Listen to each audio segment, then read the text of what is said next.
Ajay sir GS concept में आप सभी मित्रों का स्वागत है। आज हम देखेंगे गुप्तोत्तर काल के बारे में।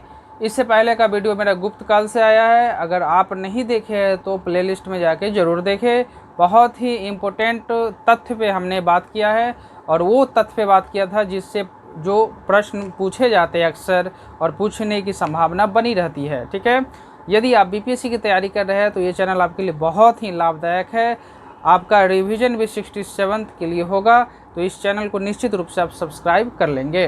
ठीक है, तो आज हम देखेंगे गुप्तोत्तर काल के बारे में और गुप्तोत्तर काल में किन किन वंशों का उदय हुआ उनके बारे में पढ़ेंगे। 6ठी शताब्दी ईसा में जो गुप्त वंश था विभिन्न भागों में उत्तर क्षेत्र में बट गया। ठीक है, और उनमें से निकल के जो वंश आए थे, मैत्रक वंश, हून का शासन, मौखरी वंश, पुष्पभूति वंश, गौर वंश। ठीक है, तो इन वंशों में हम वैसे वंशों को सम्मिलित किया जिससे प्रश्न पूछे जाते हैं। अक्सर रिपीटेशन जो प्रश्न का होता है उस पूछे जाते हैं। ठीक है, दक्षिण वंशों की भी बात हमने की है और इस चार्ट में दक्षिण वंशों को भी हमने सजाया है कि उस समय जो गुप्तोत्तर वंश सब उदय हुआ था उसके समकालीन कौन से दक्षिण वंश थे और उससे जो प्रश्न पूछने वाले हैं बीपीएससी में, उन सब प्रश्नों को मैंने यहाँ पे सजाया है।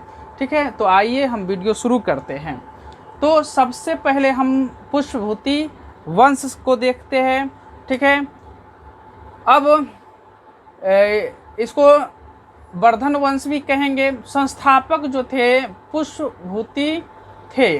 ठीक है, थानेश्वर में स्थापना हुआ था जो अम्बाला में है।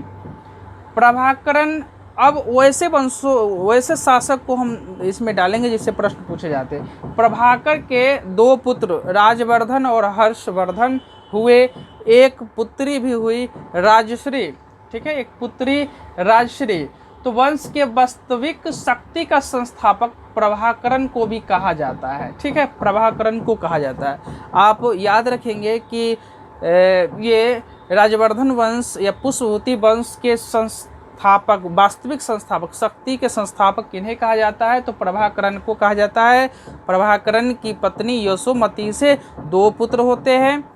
ठीक है, राजवर्धन, हर्षवर्धन। ठीक है दोस्तों, एक पुत्री राजश्री होती है। ठीक है, तो आगे राजवर्धन शासन करते हैं, उनकी मृत्यु हो जाती है और हर्षवर्धन फिर शासन करने के लिए आते हैं। ठीक है, अब हर्षवर्धन के शासन का समय देखते हैं 616 ईस्वी से 647 ईस्वी तक। ठीक है, इन्हें उपाधि जो थी राजपुत्र, ठीक है, शिलादित्य, ये अपने को राजपुत्र कहते थे और शिलादित्य की उपाधि भी धारण किए हुए थे। ये ऑप्शन में पूछ सकता है क्वेश्चन में कि शिलादित्य की उपाधि किसने धारण की, हर्षवर्धन ने की है। ठीक है दोस्तों, चलिए, बहुत ही इंपॉर्टेंट सेशन आपका चल रहा है, आप लाइक निश्चित करेंगे। ठीक है, आप देखते हैं सब्सक्राइब से ज़्यादा अनसब्सक्राइब वाले देखते हैं लेकिन लाइक करते नहीं, सब्सक्राइब लाइक किया कीजिए। ठीक है, चीनी यात्री हेनसांग के समय भारत आया, नहीं, हेनसांग इसी के समय भारत आया। ठीक है, चीनी यात्री हेनसांग इसी के समय, हर्षवर्धन के समय में। ठीक है दोस्तों, हर्षवर्धन के समय में भारत आया और एक फाहियान। ठीक है, फाहियान और हेनसांग दोनों इंपॉर्टेंट है। फाहियान चंद्रगुप्त द्वितीय, ठीक है, विक्रमादित्य के नाम से भी जाने, तो उनके समय में आया था कौन, फाहियान। और हेनसांग जो आया था वो हर्षवर्धन के समय आया था। और यात्रियों का राजकुमार, दोस्तों ये भी पूछा जा सकता है बीपीएससी में। ठीक है ना, यात्रियों का राजकुमार, नीति का पंडित भी कहा जाता है हेनसांग को, और वर्तमान शाक्य मुनि भी कहा जाता है हेनसांग को। हर्षवर्धन के समय में आया था ये। अब दरबारी विद्वान जो थे बाणभट्ट, ठीक है, मयूर, मतंग दीवार। ठीक है, मतंग दीवार। अब बाणभट्ट जो रचना किए हर्षचरित और कादम्बरी की रचना की है। ठीक है, ये भी प्रश्न आता है कि बाणभट्ट किसके दरबारी कवि थे, तो हर्षवर्धन के, और हर्षचरित की रचना किसने की, बाणभट्ट। ये अक्सर पूछा जाता है, बार बार ये क्वेश्चन पूछा जाता है, माइंड में रखें। ठीक है, आप नए हैं तो निश्चित रूप से सब्सक्राइब कर ले। ठीक है दोस्तों, आप नोट्स भी इसका बनाएं और नोट्स बनाते चले। ठीक है, आपका बहुत ही VVI आपके लिए रहेगा। ठीक है, अब हर्ष ने खुद लिखा, अब हर्ष ने प्रियदर्शिका, रत्नावली, नागानंद, ठीक है, ये नाटक था संस्कृत का। ये सभी जो थे नाटक, ठीक है मित्रों, नाटक संस्कृत का था। और कहा गया है ऐसा कि धावक जो उस समय राइटर थे के द्वारा लिखवाए हैं हर्षचरित, ठीक है, द्वारा लिखवाए हैं। तो प्रियदर्शिका, रत्नावली, नागदशक, ये भी पूछा गया है कि निम्नलिखित में से कौन सी रचना, कौन सी नाटक हर्षवर्धन द्वारा लिखी गई है, ठीक है, तो प्रियदर्शिका। लेकिन ऐसा माना गया है, कहा गया है कि धावक ने इसको लिखा है, ठीक है। चलिए, प्रत्येक 5वें वर्ष पे इनका महामोक्ष समिति या परिषद का आयोजन होता था। प्रथम दिन बुध की पूजा होती थी, सेकेंड दिन सूर्य की, और थर्ड दिन शिव की होती थी, ठीक है, तो ये होती थी।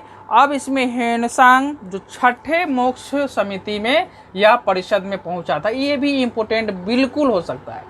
हेनसांग पूछेगा कि हर्षवर्धन के किस परिषद में हेनसांग पहुंचा था, छठे, पांचवा, द्वितीय, तृतीय, तो इस तरह से पूछ सकता है। तो आप याद रखेंगे छठे में। हर्षवर्धन के समय नालंदा विश्वविद्यालय का कुलपति जो था शीलभद्र था, और उस समय बौद्ध धर्म के महायान शाखा की वहाँ पढ़ाई होती थी, और शीलभद्र वहाँ के कुलपति थे। हर्षवर्धन के समय कौन कुलपति था मित्रों, दोस्तों, तो यह शीलभद्र था। हर्षचरित्र के प्रांतीय शासक के लिए लोकपाल, ठीक है, तो हर्षचरित्र जो प्रांत के शासक में उस समय भ्रष्टाचार, इन सभी से बचने के लिए, अंदर भ्रष्टाचार शासन में न हो, ठीक है, किसी भी तरह की चिटबाजी नहीं हो, इसके लिए एक लोकपाल था। वहाँ सबसे पहले उल्लेख था लोकपाल शब्द का, ठीक है। तो ये हर्षचरित्र जो बाणभट्ट के द्वारा लिखित है उसमें इस बात का उजागर हुआ है। अब हर्षवर्धन के समय सूती वस्त्र के निर्माण के लिए मथुरा बहुत ही प्रसिद्ध था, ठीक है। हर्षवर्धन के समय में शशांक गौड़ वंश का शासक बोधि वृक्ष को कटवाया था, ठीक है, बोधि वृक्ष को कटवाया था।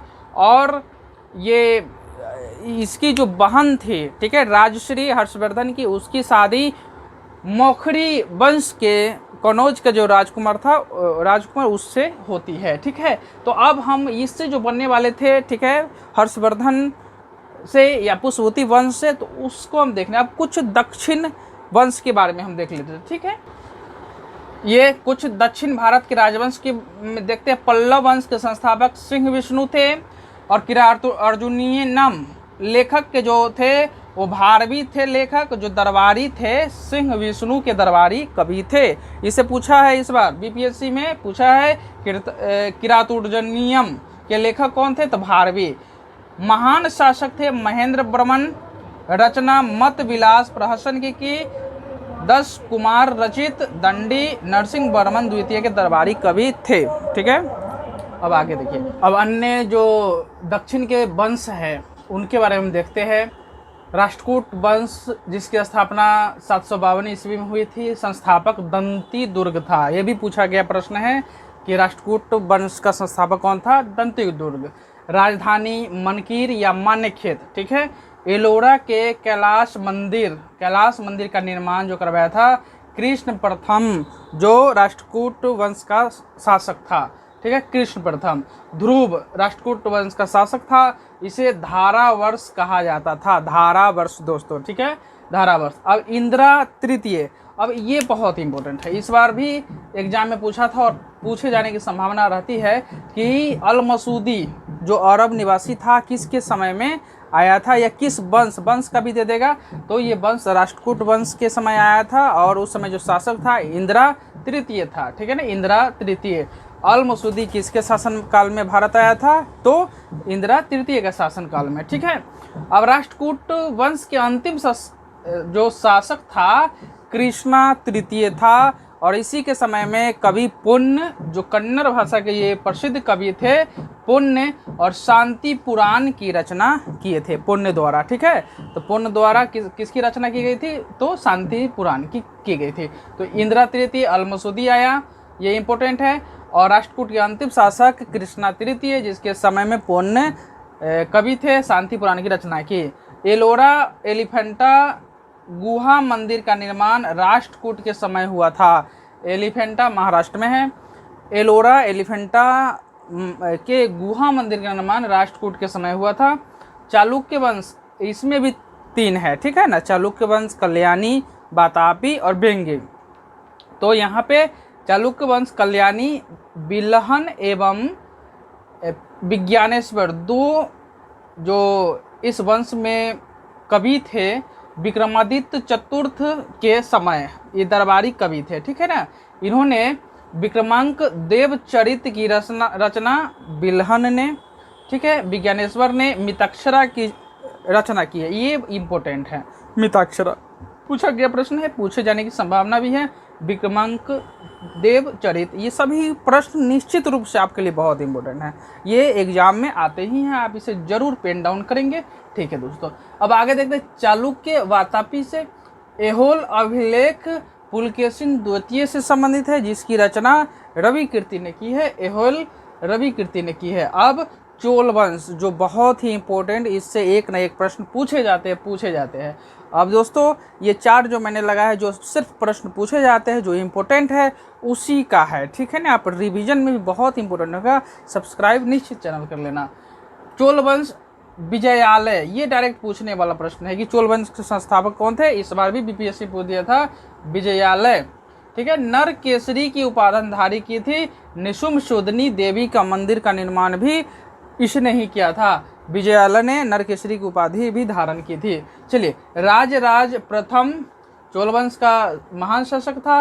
राजराजेश्वर जो शिव मंदिर का निर्माण भी इसने किया था, और शैव धर्म को मानने वाले ये थे, राजराज प्रथम। अब ये इम्पोर्टेंट है, VVI प्रश्न। स्थानीय स्वशासन चोल काल की मुख्य विशेषताएं थी। लिखा रहेगा प्रश्न में कि स्थानीय स्वशासन किस वंश की विशेषताएं थी, तो चोल वंश की थी। राजस्व 1/3 था, ठीक है। नटराज प्रतिमा जो है चोल कला का सांस्कृतिक सार है, तो नटराज प्रतिमा का संबंध किस वंश से है, चोल वंश से, चोल वंश से।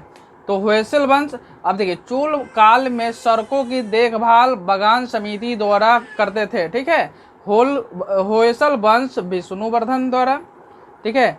और इसका राजधानी थे द्वार समुद्र, हल्लेविड अभी वर्तमान में है, ठीक है। कदम वंश का जो संस्थापक था मयूर श्रवण था। काकतीय वंश का संस्थापक था बीटा प्रथम था। तो इस तरह हम सभी इम्पोर्टेंट तथ्यों पे नज़र देते हैं, जो आपके एग्जाम के लिए बिल्कुल ही ये शॉर्ट नोट है, आप इसे ज़रूर नोट करें, ठीक है। और हमारे चैनल से निश्चित आप जुड़े रहे, जुड़ने के लिए सब्सक्राइब कर ले, ताकि मेरा आने वाला नोटिफिकेशन आप तक पहुंचता रहे, ठीक है। अब इसका आप स्क्रीनशॉट या पेन डाउन निश्चित करें, रिवीजन लगाएं, ठीक है। धन्यवाद।